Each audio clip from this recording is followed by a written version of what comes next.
अब देखो एक शब्द आया है गुरु कृपा से उन्हें किसका मार्ग मिला, राम भक्ति का मार्ग मिला। अब देखो कई तो कहते हैं, कई विद्वान तो कहते हैं कि गुरु कृपा से मिला, कई विद्वान कहते हैं कि रत्नावली के कारण इनको राम भक्ति का मार्ग मिला। तो इसके पीछे एक छोटी सी कहानी है, मैं आपको सुना देता हूँ कि जब तुलसीदास जी शिक्षा प्राप्त करने के बाद में अपने गांव गए, वैश्विक जीवन था, तो क्या हुआ कि तुलसीदास जी की शादी हो गई।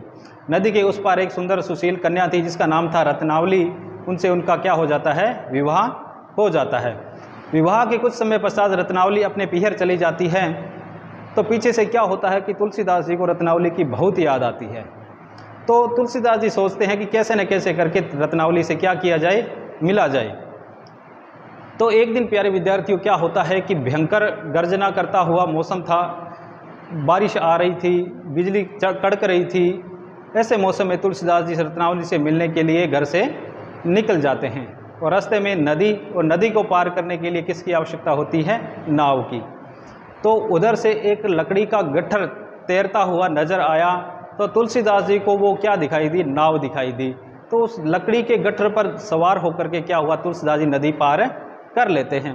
और जैसे ही रत्नावली के घर के बाहर जाते हैं तो वो देखते हैं कि नीचे का दरवाज़ा बंद है और ऊपर रोशनदान से क्या आ रहा है, प्रकाश आ रहा है। और उस प्रकाश में क्या होता है कि तुलसीदास जी को एक रस्सी लटकती हुई दिखाई देती है।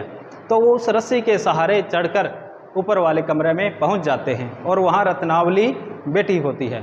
तुलसीदास जी को देखते ही रत्नावली कहती हैं कि स्वामी आप इतनी रात गए, कैसे आए।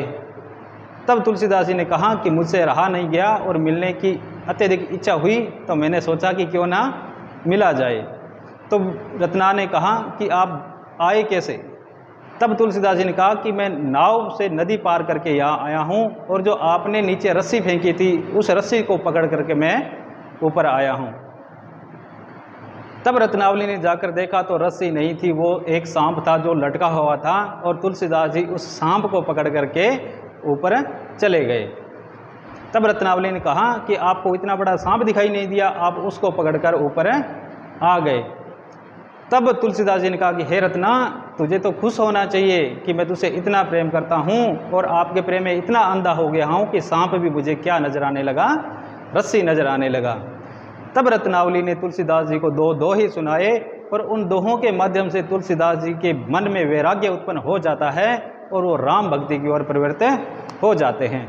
तो रत्नावली ने तुलसीदास जी को दो दोहे कौन से सुनाए थे, मैं आपको सुनाने जा रहा हूँ। अच्छा लगे तो वीडियो को लाइक करना, कमेंट करना और शेयर करना।